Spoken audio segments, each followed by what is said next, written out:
사람들에게는 비교하고 싶은 그런 본성이 있습니다.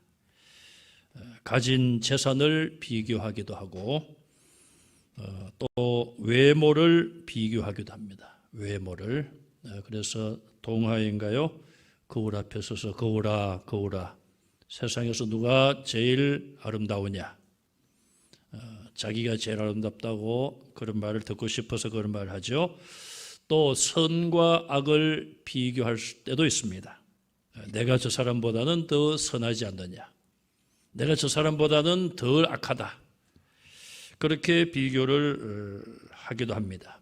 사실 우리가 하나님 앞에서 우리가 다 죄인들인데 하나님 앞에서 그런 비교는 큰 의미가 없습니다.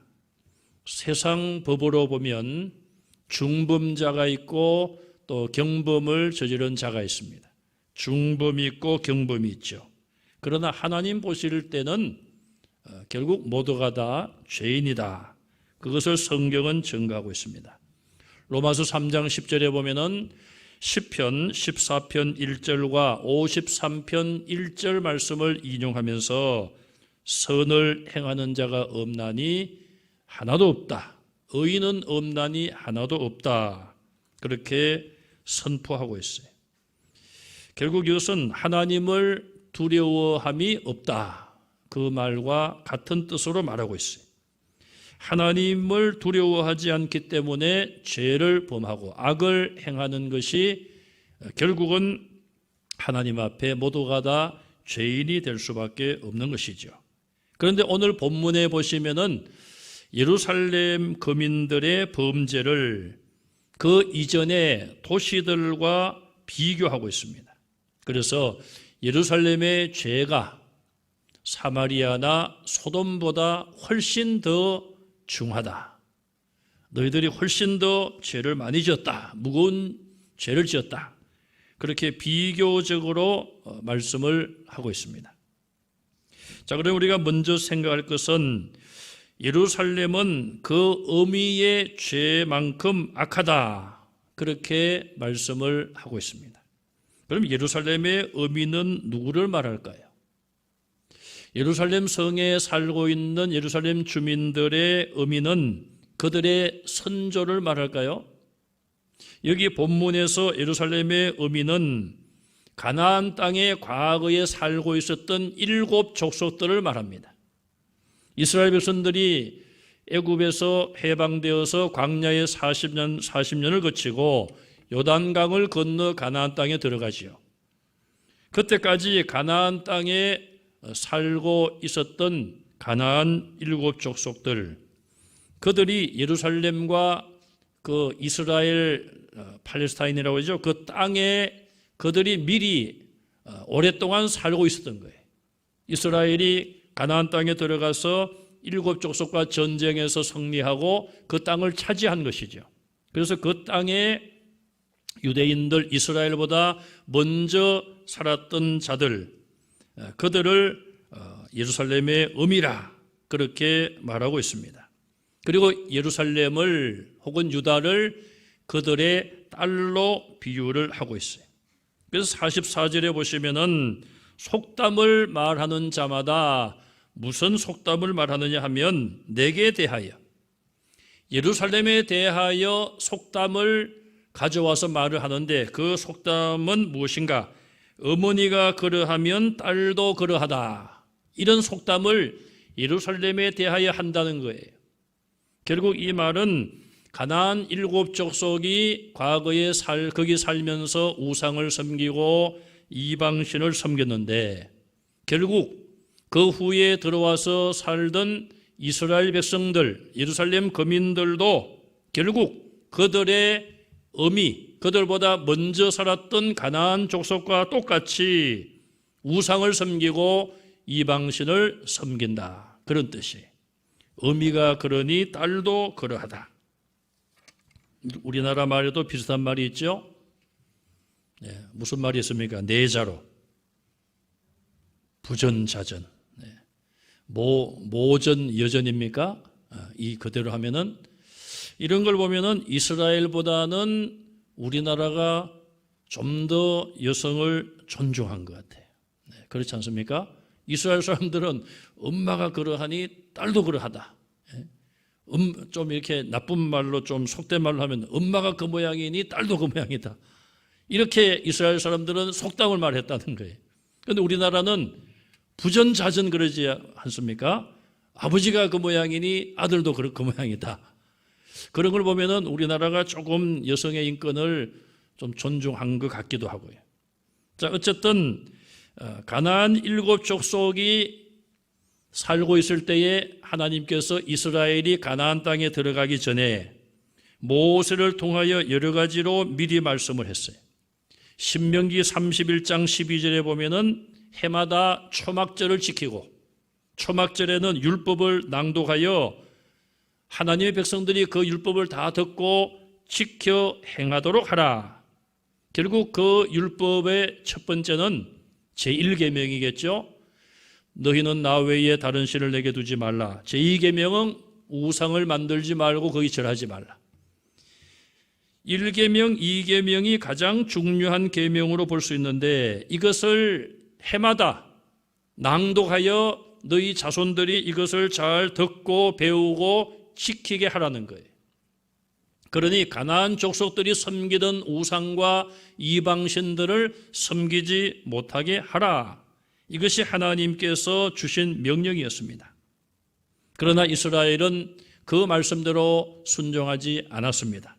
가나안 땅에 들어와 살면서 가나안 7 족속이 섬겼던 우상과 이방신들을 섬겼어요. 그래서 45절에 보면은 이 가나안의 특징을 말하기를, 이스라엘이 들어오기 전에 가나안 사람들이 살았는데 그들의 특징을 말하기를 남편과 자녀를 싫어한 음녀였다. 그렇게 말하고 있어요. 그 음녀의 딸이 이스라엘이라 그 말이에요.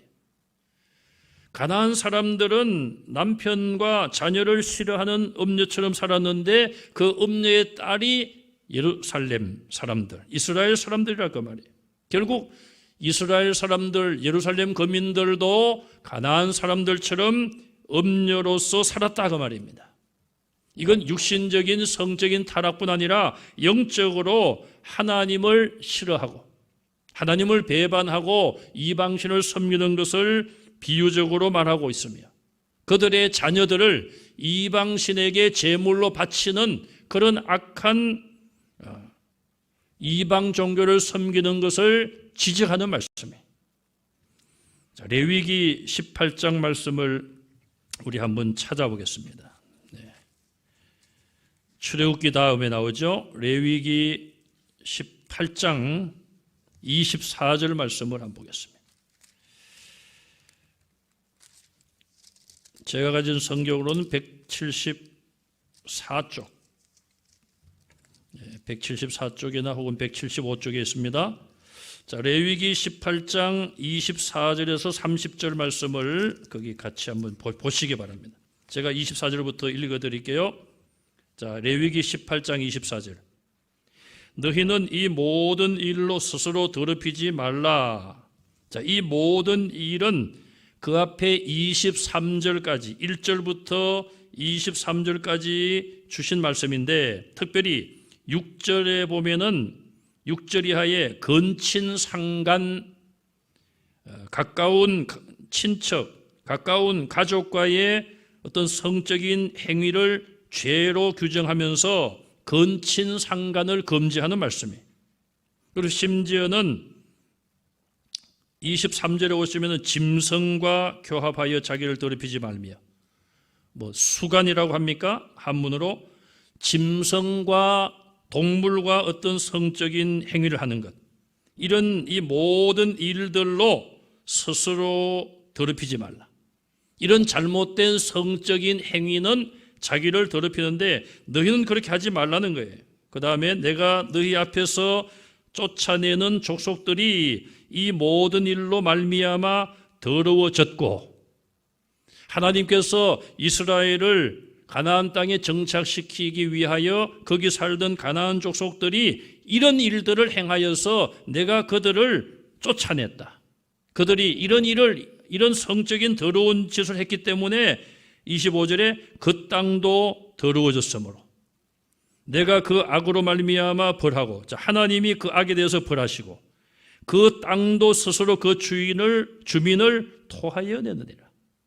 자, 참 굉장히 의미 있는 말씀이에요. 하나님께서 성적으로 타락한 자들에 대해서 벌을 주시고 그 땅도, 우리가 생각할 때는 땅이 무슨 능력이 있고 힘이 있어가지고 그러냐. 그런데 여기 성경에 보면 분명히 땅도 스스로 그 주민을 토하여 내느니라. 토하여 낸다는 표현은 뭡니까? 거기 못 살게 한다는 거예요. 그 땅에 못 살도록 너무 사람들이 지저분하게 성적으로 타락하고 부패한 행동을 하니까 땅도 그들을 토하여서 내쳐서 그 땅에 살지 못하고 쫓아낸다 이 말이에요. 결국 이 말은 하나님께서 개입하심으로 인하여 그들을 그 땅에서 쫓아낸다는 표현이에요. 그 다음에 26절에 보세요. 그러므로 너희 곧 너희의 동족이나 혹 너희 중에 거류하는 거류민이나 내 규례와 내 법도를 지키고 이런 가증한 일에 하나라도 행하지 말라. 성적인 타락한 행위를 하지 말라는 거예요. 27절에 앞에서 나온 말씀이 반복되어 나옵니다. 27절, 28절에. 자, 30절에 그러므로 너희는 내 명령을 지키고 너희가 들어가기 전에 행하던 가증한 풍속을 하나라도 따름으로, 너희가 들어가기 전에 행했던 가증한 풍속, 또 이미 가나안 땅에서 살던 사람들이 행했던 가증스러운 그런 일들로 너희를 스스로 더럽히지 말라. 분명히 하나님께서 경고의 말씀을 하셨어요. 만약에 그것을 어기는 자는 어떻게 되는가? 여기 경고한 대로 그 하나님이 벌을 내리고 그 땅이 그들을 토하여 내치고 또 29절에 그 백성 중에서 끊어지리라. 자, 다시 에스겔서로 돌아옵니다. 자, 이처럼 하나님께서 레위기 18장 우리가 살펴본 것처럼 이미 먼저 그들에게 경고하셨어요. 너희가 들어가서 가나안에 살던 사람들처럼 악을 행하면은 내가 벌을 내리고 그 땅은 너희들을 토하여 내치고 너희를 내 백성 중에서 끊으리라. 멸망시킨다는 말씀이에요.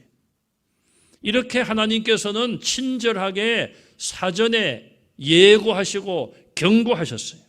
그러나 이스라엘은, 남쪽 유다는, 예루살렘 거민들은 그 말씀에 불순종하여 결국은 쫓겨나게 되지요. 그 땅이 그들을 토하여 내치는 것처럼 그들은 이방 나라에 의해서 포로가 되어 끌려가기도 하고 세상 세계 여러 나라에 흩어져서 유리하며 방황하는 그런 처량한 모습으로 전락했습니다.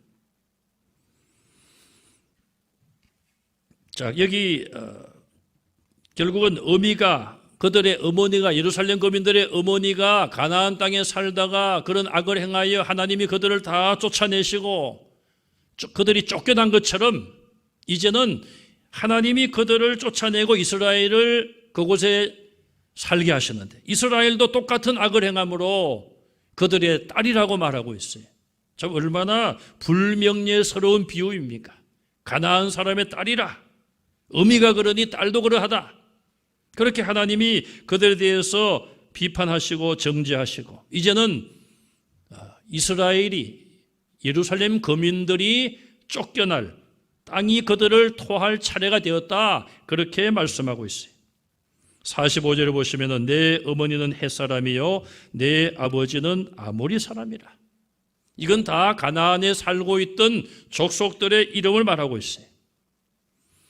자, 분명히 아브라함과 이삭과 야곱의 후손들인데 아브라함과 사라의 후손이 아니고 이삭과 리브가의 후손, 야곱과 라헬의 후손, 이렇게 말해야 되는데 너희의 아버지는 아모리 사람이요 어머니는 헷 사람이다.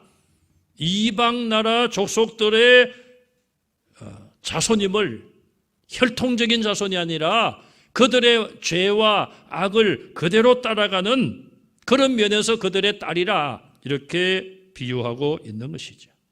참 얼마나 불명예스럽습니까? 오늘날 우리가 하나님의 자녀로 이 세상에 살아가는데 만약에 하나님께서 우리를 보시고 뭐 안 믿었던 너희 조상들이나 후손인 너희나 똑같다. 그 조상의 그 후손이다. 이런 말씀을 우리에게 하신다면 우리가 얼마나 불명예스러울까요? 우리는 예수님을 믿음으로 예수님으로 말미암아 새로운 피조물이 되고 새로운 삶을 살아가는 것이 마땅한데 새롭게 태어난 그런 거듭난 중생한 그런 삶이 아니라 너희의 조상들이 그러했으니 너희도 그러하다. 이런 평가를 하나님으로부터 받는다면 그것은 성도로서의 큰 불명예고 잘못 믿고 있다. 그렇게 말할 수 있어요. 요즘 언제부터인가요? 우리나라 TV 드라마나 영화 같은 데 보면은 참 많이 보는 건 아닙니다만은 어쩌다 봐도 눈에 마음에 그리끼는 것이 하나 있어요. 뭔가 하면은 그 주인공이 굉장히 나쁜 주인공이죠. 그 안에 나오는 주인공이 연쇄 살인범이기도 하고 또 악한 죄를 짓기도 하고 그런 사람인데 굉장히 우리가 시청자들이 볼 때에 저렇게 악한 사람이 있느냐 혹은 관객들이 볼 때에 그런 사람인데 그 안에서는 성경을 열심히 읽는다든지 또 교회를 열심히 나간다든지 이런 표현을 하고 있어요. 참 그 작가들이 무슨 마음으로 그랬는지 제가 알 수 없어요. 알 수 없는데 어쩌다가 성도들 가운데 어쩌다가 0.00 몇 프로 중에 그런 사람이 한두 명 있을 수는 있을 거예요. 있을 수는 있지만은 보면은 고의적으로 그런 것 같기도 하고 기독교에 대하여 비방하는 것 같은 조롱하는 것 같은 그런 것이잖아요. 자, 그 사람이 잘못인 것이지 성경이 잘못된 거예요. 그 사람이 잘못 믿는 것이지 만약에 그런 사람이 있다면은 교회가 잘못된 것이겠습니까? 우리가 하나님의 말씀은 우리가 다 죄인이고 하나님 말씀대로 하나님을 사랑하고 이웃을 사랑하고 이것이 성경의 교훈이고 이것이 교회에서의 가르침 아니에요? 그런데 그대로 못 살고 악을 행하면은 그 사람 개인이 잘못된 거예요. 그러나 그런 걸 통해서 우리 개신교에 대한 어떤 공격이고 참 그런 걸 볼 때 너무 마음이 불편해. 또 한편 우리가 반성해야 되겠죠. 우리가 반성하고 더 잘해야 되겠죠. 오늘 이스라엘은 그거보다도 훨씬 더 문제가 심각한 거예요. 하나님께서 많은 민족 가운데 그들을 선택하시고 그들을 복주시고 그들을 사랑해 오셨는데 그들이 결국은 가나안의 7 족속들과 똑같이 그런 악을 행했다. 이렇게 말씀하고 있습니다. 두 번째 오늘 본문은 예루살렘은 그 자매인 소돔과 사마리아인보다 더 악을 행했다. 그렇게 말하고 있어요. 자, 여기 소돔과 이 사마리아가 등장한 이유는 무엇일까요? 소돔은 이미 아브라함 때에 롯이 그곳에서 탈출하여 나오고 유황불 심판으로 멸망받은 곳이 바로 소돔성이에요. 또 이 사마리아도 북이스라엘 왕국을 상징하지 않습니까? 사마리아는 북이스라엘의 수도였어요. BC 722년에 아수르의 공격을 받고 북쪽 이스라엘 나라가 망했습니다.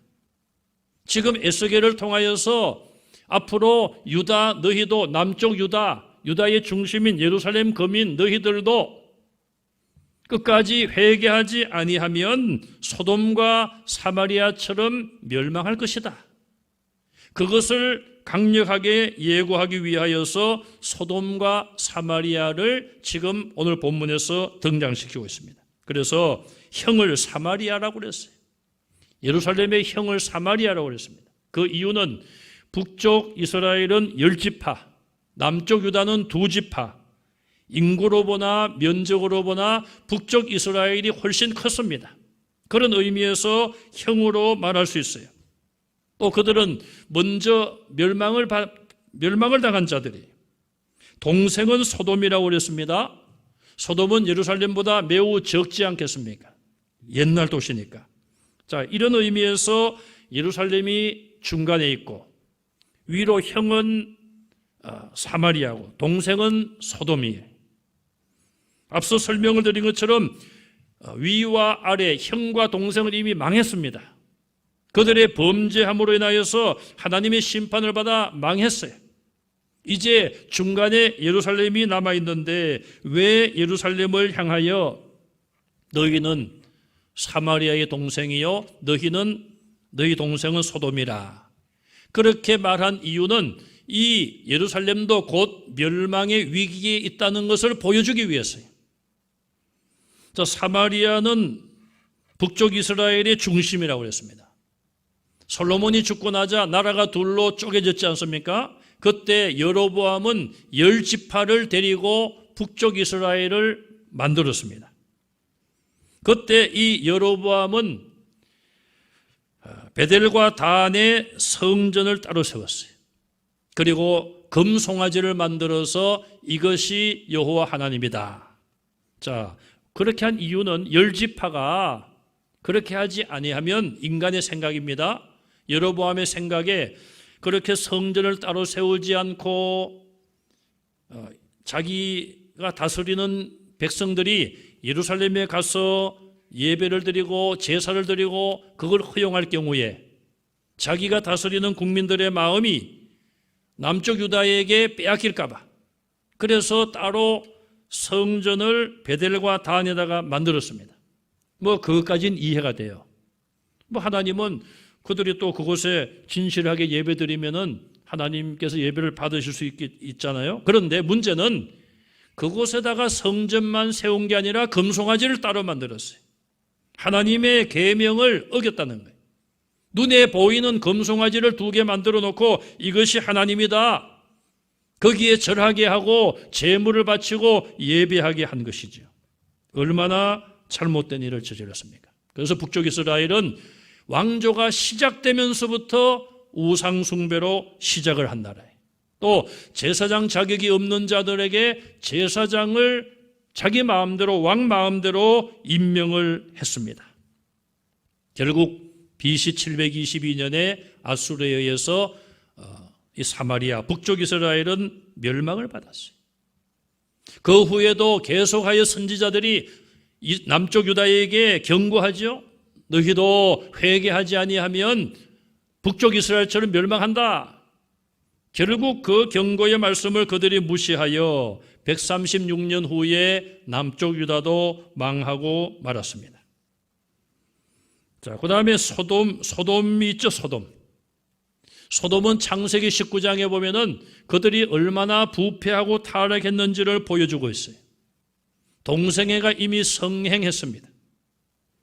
그래서 결국 유황불 심판을 받게 되었습니다. 유황불이 내려와서 소돔과 고모라 성 다 멸망시키고 아예 땅에 지상에 흔적을 남기지 않도록 멸망시켰어요. 고고학자들은 지금 사해바다 그 밑이 사해바다 바닥이 옛날에 소돔과 고모라였다. 그렇게 주장을 하고 있습니다. 자, 이 에스겔은 소돔의 죄를 좀 더 본문에서 자세하게 나열하고 있습니다. 49절에 보시면 첫째로 그들의 죄는 교만이었습니다. 하나님보다 높아지려는 것이 교만이고 그것 때문에 우리 인간은 처음에 타락하게 되었습니다. 또 다른 사람보다도 높아지려는 것이 또한 교만이. 교만 때문에 천사가 마귀로 타락을 하고 에덴 동산이 지옥으로 전락하게 되고 자, 인간의 교만함은 이처럼 하나님의 심판을 받을 정도로 악을 행하게 되고 죄를 짓게 만듭니다. 하나님을 두려워하고 겸손한 사람은 하나님의 말씀대로 살려고 노력을 하는데 인간이 교만해지면 하나님 말씀을 지키지 않게 되는 것이죠. 두 번째, 탐식이에요. 탐식. 먹는 욕망을 가지는 49절에 음식물의 풍족함이라고 그랬어요. 음식물과 양식은 하나님이 주신 것입니다. 하나님께서 비를 내리게 하시고 햇빛을 주시고 곡식과 과일을 과일나무 열매를 내게 하시고 채소를 내게 하십니다. 창세기 1장에 보시면 하나님께서 모든 만물을 창조하실 때에 셋째 날에 채소와 과일, 아마 곡식도 그때 만드셨겠죠. 넷째 날에 태양과 달, 별들을 만드셨어요. 태양이 없다면 식물이 자랄 수 없고 동물도 생명을 유지할 수 없습니다.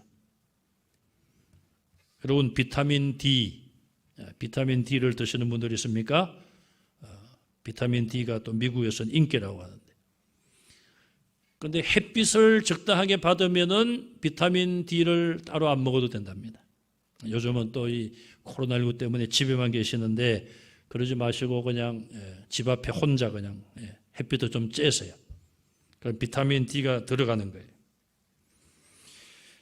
어쨌든 햇빛이 없으면, 태양이 없다면은 인간은 심각한 문제에 부딪히게 됩니다. 또 다섯째 날에는 공중의 새와 바다의 물고기를 만드셨어요. 바다의 많은 물고기들이 얼마나 우리에게 먹거리를 제공하고 있습니까? 강에도 많은 물고기들이 있습니다. 동남아 쪽에는 가난한 나라들은 소고기, 돼지고기 이런 걸 잘 못 먹어요. 비싸니까. 그런데 우기 때가 되면은 비가 많고 물이 많아가지고 물고기를 잡아가지고 그것으로 영양을 보충해요. 물고기가 엄청나게 많이 잡혀요. 우기 때가 되면은. 여섯째 날 가축과 동물과 마지막으로 사람을 창조하셨는데, 역시 가축을 노아 홍수 이후에 하나님께서 음식으로 그렇게 허락을 하셨어요. 결국 우리의 모든 양식을 보면은 하나님이 다 만드신 거예요. 하나님이 우리에게 다 주신 거예요. 가공식품이 많이 있습니다만은 그 모든 가공식품들도 하나님이 주신 것을 가지고 만든 거 아니겠습니까? 그런 것 없이 화학적인 것으로만 만들었다면은 결코 인간의 양식이 될 수 없어요. 그냥 보조식품 정도만 될 뿐이지 주된 양식은 하나님이 주신 것을 가지고 주된 양식을 우리가 삼고 있습니다. 자, 이렇게 하나님이 음식물을 우리에게 주셨어요. 그런데 오늘 본문에 보시면 음식물이 풍부해졌다 이 말이에요. 먹을 것이 많아진 거예요. 먹을 것이 많아지니까 어떻게 됩니까? 배가 불러서 감사함이 약해져. 옛날에는 가족들이 국수 삶아놓고도 감사하고 먹고, 먹을 게 없을 때는 수제비 얼마나 옛날에 많이 먹었습니까? 저도 중학교 다닐 때까지 수제비도 많이 먹고 국수도 많이 먹고, 경상도 말로 갱식이라고, 갱식이가 뭔지 모르시죠? 그냥 국수 같은 거, 수제비 같은 거 그런 거에다가 밥을 또 넣고 막 푹푹 끓여가지고, 요즘은 게도 그래주면 잘 안 먹을 텐데 그렇게 끓여가지고 옛날에 먹었어요. 그래도 꿀맛 같고, 그렇지 않습니까? 그런데 요즘은 너무 음식물이 풍부하니까, 뷔페에 가보세요. 뷔페 막 40가지가 60가지, 50가지, 60가지. 얼마나 먹을 게 풍부합니까? 자, 왜 음식이 풍부함으로 죄를 짓게 될까요? 결국 배가 부르게 되면 하나님을 멀리하게 되고, 기도하지 않게 되고, 예배하지 않게 되고, 배가 불러지게 되면은, 옛날에는 배가 빨리 꺼지고 배가 고프면은 딴 생각은 안 하고 먹을 것만 생각하는데, 요즘은 배가 부르다 보니까 빨리 꺼지지도 안 하고 영양가는 또 있어가지고 딴 생각을 한다 이 말이에요. 딴 생각. 무슨 딴 생각이요? 죄 지을 생각한다. 세 번째는 게으름이에요. 게으름. 태평함이라고 말하고, 태평 성세의 시간이 계속 이어지는 거예요. 아무런 염려도 없고 걱정도 없고 근심도 없고, 그래서 영적으로도 나태하게 되고 육신적으로도 나태하고 게을러지게 되고, 결국 딴 생각을 가지게 되는데, 그것은 결국 음란한 생각을 가지게 될 수 있는 것이고, 또 영적으로도 음란한 생각을 하여 하나님 외에 다른 신을 섬기고 우상을 섬기게 되었다는 것입니다. 요즘 우리 사회의 첫 번째 큰 이슈는 뭐니 해도 코로나19예요. 언제 이놈의 바이러스가 사라지느냐.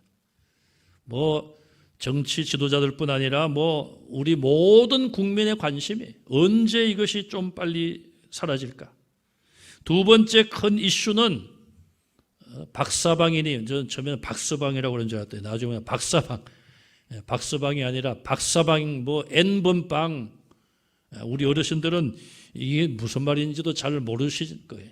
자세히 내용을 파악을 안 하면 뭐 내용 아실 것도 없습니다만은 그게 우리 사회의 큰 이슈예요. 옛날에는 미투 운동이 벌어져 가지고 많은 남자들이 떨고 있었는데 이제는 26만 명 회원인데 뭐 중복된 사람 빼더라도 뭐 글쎄요 몇만 명이 될지 모르겠어요. 적게 잡아서 한 10만 명. 대한민국에 10만 명의 남자들이 떨고 있어요. 뭐 신원이 밝혀져도 뭐 괜찮은 사람은 괜찮겠지만 참 제가 염려하는 것은 그러지 않기를 원하지만 사회 지도층 가운데 그거와 관계된 사람들이 있다면은 밤에 잠을 못 잘 거예요, 요즘. 그거 밝혀져 가지고 자기 신분 드러나면 어떻게 되겠어요? 자, 이런 모든 일들이 오늘 성경은 인간의 교만함과 먹고 배부른 것, 그로 인한 게으름과 나태함, 이런 걸로 인하여서 엉뚱한 생각을 하게 되고 죄악된 생각, 그런 생각에 빠지다 보니 결국 그런 마음의 욕망이 행동으로 나타난다는 거예요. 옛날 농한기 때를 한번 보십시오. 농한기 때. 저도 초등학교 때 겨울 방학을 하면은 시골에 가요. 그럼 저희 삼촌이 그때 결혼하기 전인데 겨울에는 또 새끼를 까요. 새끼를. 그러면은 삼촌이 밟으면 저보고 옆에서 이제 이 새끼 그 짚을 이렇게 넣으라고 해. 또 잘못 넣으면 또 잘못 넣는다고 또 막 그냥 뭐라고 잔소리를 하고 삼촌이. 그것도 뭐 하던 사람이 하지 초등학생이 뭘 얼마나 잘하겠어요. 혼난 적도 있고. 그걸로 가마니도 짜고 새끼줄도 짜고. 그래가지고 또 겨울에 농한기에도 그냥 놀지 않고 그래서 그걸로 또 뭐 용돈 생활비를 벌고 하지 않았습니까? 참 우리 대한민국 국민들이 굉장히 부지런한 사람들이에요. 세계적으로 그런 평가를 받고 있어요. 자, 그들의 네 번째 죄는 뭡니까? 가난하고 궁핍한 자들을 돕지 않은 죄. 성경은 가난한 자, 또 약한 자, 고아와 과부와 나그네를 잘 도와주고 선대하라고 성경은 말씀하고 있어요. 구약 성경이. 그런데 예루살렘 주민들은 그렇게 하지 않았어요. 고아나 과부, 나그네, 힘이 없고 약한 자들, 그들의 인권을 짓밟고 그냥 그들을 무시하고 멸시하고 압제를 하고 억울한 피를 흘리게 하고 재판할 때도 하나님께서 가난한 자에 대하여서 너희가 잘못 재판하지 말라 그렇게 말씀하셨는데 가난하고 요즘 한국말로 하면은 빽이 없는 사람들을 그냥 죄가 없는데도 죄를 뒤집어 씌우고 이런 악한 일들이 그 당시에도 있었다는 거예요. 그래서 소돔성과 사마리아의 멸망 그 중간에 지금 예루살렘이 있는 거예요. 이미 두 곳은 다 망했어요. 망하고 이제는 너희 차례다. 예루살렘 너희 차례다. 그런데 너희의 죄는 문제가 뭐냐? 너희의 죄는 멸망한 사마리아나 소돔보다 훨씬 더 크다는 거예요. 47절 말씀을 한번 보십시오. 본문 47절에 뭐라고 말씀하고 있습니까? 자, 47절에 내가 그들의 행위대로만 행하지 아니하며 그 가정한 대로만 행하지 아니하고 그것을 적게 여겼다. 이 얼마나 충격적인 이야기. 자, 사마리아나 소돔의 죄도 얼마나 큽니까? 그런데 예루살렘에 살던 사람들이 그들의 죄를 오히려 적게 여기고 내 모든 행위가 그보다 더욱 부패하였다. 너희의 죄는 멸망당한 그들의 죄보다도 훨씬 크다는 거예요. 51절에 다시 보시면은 사마리아는 내 죄의 절반도 범하지 아니하였다. 뭐 죄를 무게로 달 수는 없지만은 하나님 보실 때에 사마리아의 죄보다도 너희의 죄가 배가 넘는다. 이렇게까지 하나님께서 예루살렘의 죄를 지적하고 있습니다. 마지막으로 사마리아와 소돔보다 더 악하고 부패한 예루살렘을 향한 하나님의 보응은 무엇입니까? 52절 마지막에 너는 놀라게 되고 내 수치를 담당해야 된다. 그렇게 말하고 있어요. 이스라엘 사람들이 다른 이방인들보다도 멸망받은 자들보다도 교만과 탐식과 게으름과 또 가난한 자들을 멸시한 훨씬 많이 그런 악을 범했고 거기에 대한 결과는 하나님의 심판을 피할 수 없다는 것입니다. 결국 예루살렘은 이런 구체적인 경고조차도 그들은 무시했습니다. 결국 그들의 마지막 왕이 두 눈이 뽑히고 쇠사슬로 매여서 바벨론으로 포로가 되어 끌려가고 그런 수치와 조롱과 고통을 당하고 많은 이스라엘 백성들은 칼에 의하여 죽임을 당하고 기근에 의하여 굶주려 죽임을 당하기도 하고 전염병에 의해서 많은 사람이 죽기도 했습니다. 오늘 본문 마지막 절에 보시면은 내 수치를 담당할지니라. 성경이 말씀하는 부끄러움과 수치는 어떤 인격적으로 당하는 그런 수치가 아니에요. 성경이 말씀하는 수치와 부끄러움은 곧 멸망을 말합니다. 멸망. 하나님은 교만과 탐욕과 게으름에 대하여 반드시 심판을 하십니다. 지금 세계 여러 나라가 코로나19로 인하여서 많은 고통을 겪고 있어요. 이거 매일마다 통계가 바뀌니까요. 정확한 통계는 아니지만 어젠가요? 그젠가 통계를 보니까 미국이 1등이에요. 지금 16만 명 이상이 확진되었고 사망자는 2,900명. 이태리는 10만 명 이상이 확진이고 1,100명 이상 더 죽었죠. 11,000명이죠. 11,000명. 예. 이태리는 10%가 넘어요. 11,000명이 죽었어요. 스페인은 8만 5천 명에 7,300명이 죽었고 중국은 8만 1,000명에 2,300여 명이 죽었어요. 그런데 중국을 보니까요. 유골을 옮긴 트럭 기사가 자기가 옮긴 유골만 5천 개래요. 자기 혼자 옮긴 게. 그러니 중국의 통계는 믿기가 어렵고요. 독일, 그 다음이 프랑스, 이란, 영국, 스위스, 벨기에 이게 랭크 10위까지. 그 다음에 11번째가 네덜란드, 12번째가 터키, 13번째가 우리 한국이에요. 한국이 상당히 중국 그 다음으로 있다가 지금 13위까지 내려갔어요. 제가 이걸 보면서 10개, 11개, 12개 나라, 우리나라 앞에까지 우리나라가 13개 나라를 쭉 보니까 자, 이 나라들 가운데 지금 세계적으로 모르는 나라가 없어요. 다 알려진 나라. 미국이 세계 최강의 나라 아닙니까? 미국이 지금 이 코로나19 지금 환자가 제일 많아요. 그 다음에 이태리, 스페인, 후진국이 하나도 없어요. 이태리가 어떤 나라입니까? 한때 로마 제국, 2000년 전에 예수님 태어날 당시에 로마 제국으로 세계를 통치하던 제국이 아니에요? 스페인도 마찬가지예요. 스페인도 그 후에 세계를 지배했던 나라가 스페인이에요. 중국은 지금 세계 제2의 나라, 제2의 그런 힘을 자랑하고 미국과도 붙으려고 하고 그런 나라가 중국 아니에요? 독일, 프랑스, 이란, 영국, 스위스, 벨기에, 네덜란드, 터키, 한국. 정말 세계에 내놓으라 할 만한 나라들이에요, 전부 다가.